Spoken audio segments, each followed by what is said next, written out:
అవుతుందా? గవర్నమెంట్ యూనివర్సిటీలు కట్టింది కాబట్టి నేను చదువుకున్నాను కాబట్టి వచ్చాను. గవర్నమెంట్ పరీక్షలు పెట్టి ఉద్యోగాలు ఇస్తుంది కాబట్టి నేను పెద్ద ఉద్యోగాలు సంపాదించాను. ఎస్ఐ ఉద్యోగం వస్తే వద్దులేమనుకున్నాను, మళ్ళీ రెండోసారి వస్తే కూడా వద్దనుకున్నాను. మళ్ళీ మూడోసారి గ్రూప్ 1 ఉద్యోగం వచ్చింది. గ్రూప్ 1 వచ్చినాక మళ్ళీ సార్ పిలిస్తే దాన్ని కూడా రిజైన్ చేసి, మరి పేదవాడు ఎంపీ ఎట్లా అయినాడంటే జగన్ నేను డబ్బులు తీసుకోకుండా టికెట్ ఇచ్చినాడు. వాళ్ళ ఎమ్మెల్యే లాగా డబ్బులు కొనుక్కొచ్చుకొని టికెట్ కొనుక్కోలే. ఎందుకు? మరి నువ్వు ఆఫీసర్ కదా, నీ దగ్గర డబ్బులు లేవా టికెట్ కొనడానికంటే? డబ్బులు లేని మాట నిజమే. ఇంకోటి కూడా ఏంటంటే మన పార్టీలో ఆ పద్ధతి లేదు, వాళ్ళ పార్టీలో ఆ పద్ధతి ఉంది. డబ్బులు తెచ్చుకున్నప్పటి నుంచి మళ్ళీ డబ్బులు సంపాదించాలి. టికెట్కి డబ్బులు తెచ్చుకోలేదు కాబట్టి, చదువుకోవడానికి ఖర్చు కాలేదు కాబట్టి నిజాయితీగా పనిచేసినాము. ఉద్యోగాలకి ఖర్చు కాలేదు కాబట్టి ప్రజలకు నిజాయితీగా పనిచేసి పీడి రంగయ్య అయిపోయినాము. ఎంపీగా ఎందుకు నిజాయితీగా పనిచేసామంటే మనమే ఖర్చు కాలేదు కదా, మనమేం ఖర్చు పెట్టి మళ్ళీ దోచుకోవాల్సిన పనిలా. ఇప్పుడు కక్కుర్తి పోయి చంద్రబాబు నాయుడుకి లోకేష్ నాయుడుకి డబ్బులు ఇచ్చి టికెట్లు తెచ్చుకుంటే మీ దగ్గర ఉండే బాటిల్స్ మీద డబ్బులు వసూలు చేస్తున్నారు. ఒక్కొక్క బాటిల్ మీద ఎంత వసూలు చేస్తున్నారు? 30 రూపాయలు 40 రూపాయలు వసూలు చేస్తారు.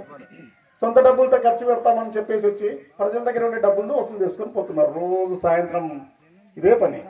ఈ ఊర్లో నాకు తెలిసి పెద్ద ఊరు అయితే 5 అన్నా ఉంటాయి మెడికల్ బెల్ట్ షాపులు, 3 అయితే తగ్గవు. చిన్న ఊరు అయితే 3.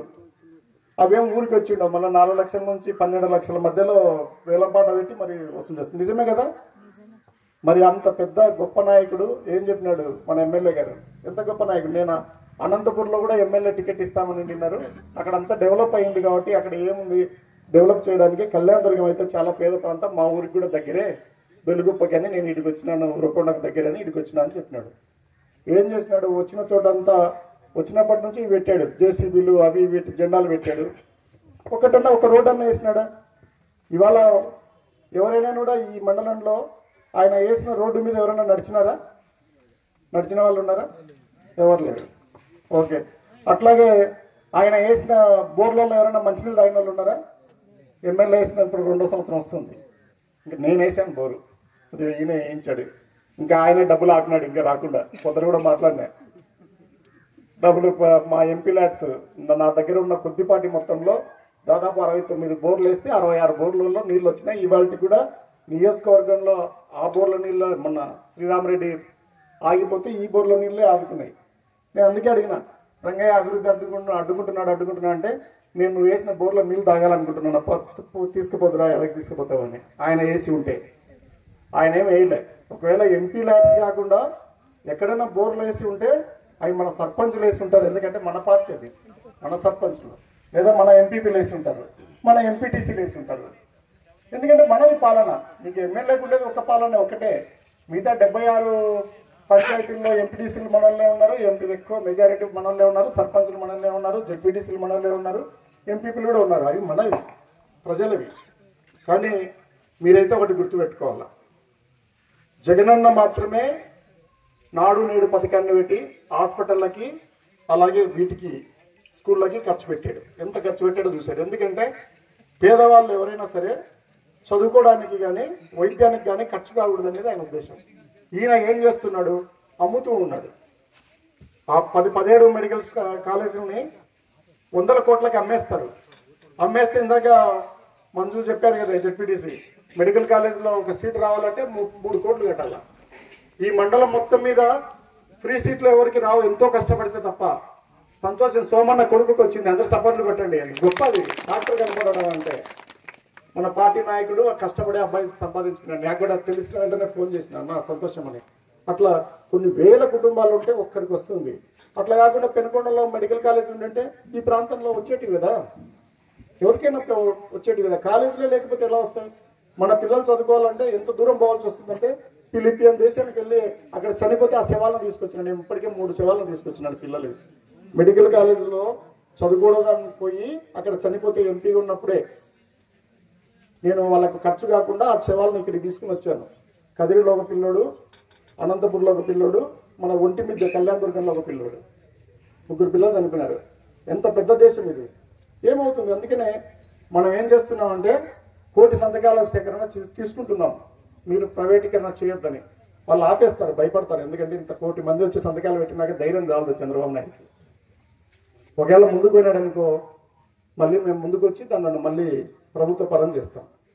ఎవరైతే తీసుకున్నారో మనం ఈ మాట చెప్తున్నప్పుడు ఎవరికైనా డబ్బులు ఉన్నాడు మన ఎమ్మెల్యే లాంటి వాడు వెళ్ళి కొనలేడు ప్రైవేట్ కాలేజీని, కొంటే మళ్ళీ లాక్కుంటామని చెప్తున్నాను కదా. మళ్ళీ పవర్ వస్తుంది, మీరు అందరూ సంతకాలు పెట్టి ఓట్లు వేసి తీసుకొస్తే మళ్ళీ వాటిని రద్దు చేసి తీసుకొస్తాం. పేదవాడి మీద, పొలం పనులు చేసుకునే వాడి మీద, ఆటో వాడి మీద, మేస్త్రి వాడి మీద, టమోటాకు బండ్లు తోలుకునే వాడి మీద రాత్రి బాటిల్ కొంటే 10 రూపాయలు, 20 రూపాయలు, 30 రూపాయలు వసూలు చేస్తూ మీ ప్రభుత్వము కళ్యాణి బార్లు పెట్టుకొని మీరేం మాట్లాడతారు? లేదంటే 100 రూపాయలకి 3 సున్నాల పక్కన చుట్టి స్టాంపులు తయారు చేశారు. ఎంత అయిపోయింది? 1,00,000 రూపాయలు అవుతుంది. 100 రూపాయలకు పెట్టుబడి ఎప్పుడైనా 1,00,000 రూపాయలు ఎక్కడైనా వస్తుందా? మన నియోజకవర్గంలోనే వస్తుంది, మన వాళ్ళే చేస్తారు, ఇంకెవ్వరు చేయలేడు ప్రపంచంలో. ఇట్లా డబ్బులు సంపాదిస్తే ఎన్ని ఎలక్షన్ అయినా చేయొచ్చు. ఇప్పుడు బీహార్ ఎలక్షన్ జరుగుతుంది, అది కూడా చేయొచ్చు. దేశానికంతా ఇక్కడ నుంచే పంపొచ్చు డబ్బులు. ఒక 10,000 రూపాయలు ఉంటే ఎన్ని కోట్లు అయితే లెక్క వేయాలంటే నాకే చాలా టైం పడుతుంది. 100 రూపాయలు ఉంటే 1,00,000 రూపాయలు వస్తుందని తెలుసు, కానీ 1000 రూపాయలు ఉంటే కోట్ల 10 ఎన్ని కోట్లు వస్తుంది. ఒక 1000 ఖర్చు పెడితే ఎంత వస్తుంది, 1,00,000 ఖర్చు పెడితే ఎంత వస్తుంది, ఇవన్నీ ఇంపార్టెంట్. ఇది కాకుండా ప్రతిసారి నేను ఇప్పుడు ఎవరు అడ్డుకున్నారు? జేసీబీలు పెట్టి, రంగయ్య దగ్గర అంటే జేసీబీలు లేవు, అవి లేవు అనుకో, నీ దగ్గర ఉన్నాయి కదా. మొన్ననే కుప్పం తీసుకెళ్ళి ఆడ 3 నెలల్లో నీళ్ళు ఇచ్చి వచ్చినాడు ఈయన మన త్వర వెళ్ళి. కుప్పం చంద్రబాబు నాయుడు దగ్గరికి వెళ్ళి కుప్పం లైనింగ్ వేసి నీళ్ళు కూడా వాళ్ళకి ఇచ్చి శబాస్ అనిపించుకున్నాడు. నువ్వే కదా ఇక్కడ ఎమ్మెల్యేవి, నువ్వే కదా కాంట్రాక్టర్వి, మరి 114 చెరువులకు ఎప్పుడు నీళ్ళు ఇస్తావు? నువ్వు ఇస్తావని చెప్పే కదా ఓట్లు వేయించుకున్నావు. అన్న నీ పొలం అమ్మద్దు, సురేంద్రన్న వస్తున్నాడు, మనకు పంటలు వండుతాయి, బంగారు పంటలు వండుతాయి, తొందరపడి పొలం అమ్ముకోవద్దని సినిమాలు చూపించినారు, చిన్న చిన్న సినిమాలు, షార్ట్ ఫిల్మ్స్ అంటారు వాటిని.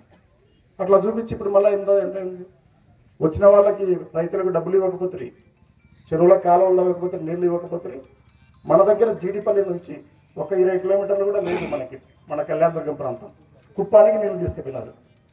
అందువల్ల రేపు ఈయన వెళ్ళి కుప్పంలో ఓట్లు అడగాల.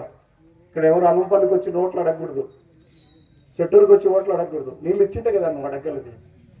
అంతేకాకుండా సాయంత్రానికన్నా గుర్తుపెట్టుకో, ప్రజలందరూ చేస్తున్నారు, మీ ఊర్లో 30 రూపాయలు బాటిల్ మీద వసూలు చేస్తున్నారంటే ఆ డబ్బులో ఎమ్మెల్యేకి భాగం ఉంది కాబట్టి ఊరుకుంటున్నాడు. అట్లా భాగం లేదనుకుంటే ఈ బెల్ట్ షాపుల్లో ఆ డబ్బులు వసూలు చేయకుండా ఆయన ఏర్పాటు చేయాలి. ఒకవేళ ఆయన కాదంటే నాకు అడ్మినిస్ట్రేషన్ తెలుసు, ఒక్క 4 రోజులు టైం ఇవ్వను, ఎక్కడ వసూలు చేయకుండా చూస్తాను. నేను గట్టిగా వీళ్ళు అడిగితే, మహిళలు అడిగితే బెల్ట్ షాపులే లేకుండా చేస్తాను. ఆ రెవెన్యూ, ఎక్సైజ్, ఆర్డీఓ మళ్ళీ ముగ్గురు వచ్చి కూర్చుంటే డిఎస్పీ 4 రోజులు చాలు, మొత్తం ఎత్తేయిస్తాను. నాకు అవుతుంది, ఎమ్మెల్యే గారు నీకు అవుతుందంటే నువ్వు ముందు చేయించు, లేదంటే నీకు భాగం ఉందని ఒప్పుకో, అంతే. రెండిట్లలో భాగం లేకపోతే మూసేయాల. నాకు భాగం లేదు, రంగయ్య అబద్ధం చెప్తున్నాడు, నేను బాటిల్ మీద 10 రూపాయలు నాకు 1000 కోట్లు ఉన్నాయి, అన్నిల్ని నేను 1000 కోట్లు ఉండేటువంటి నేను అట్లా ప్రకృతి పడతానా అంటే బెల్ట్ షాపులు సాయంత్రానికి రేట్లు తగ్గించండి, లేదా మూతేసేయించండి. తీసుకుంటున్న మాట నిజమేనా? బాటిల్ మీద నిజమే కదా? ఎన్ని రూపాయలు? 40 రూపాయలు తీసుకున్నాడు. మరి 40 రూపాయలు మీ ఊర్లో ఉండేటోడు ఒక్కడు తినలేడు, మండలంలో ఉండేటోడు కొంత, కళ్యాణదుర్గంలో ఉండేటోడికి అంతా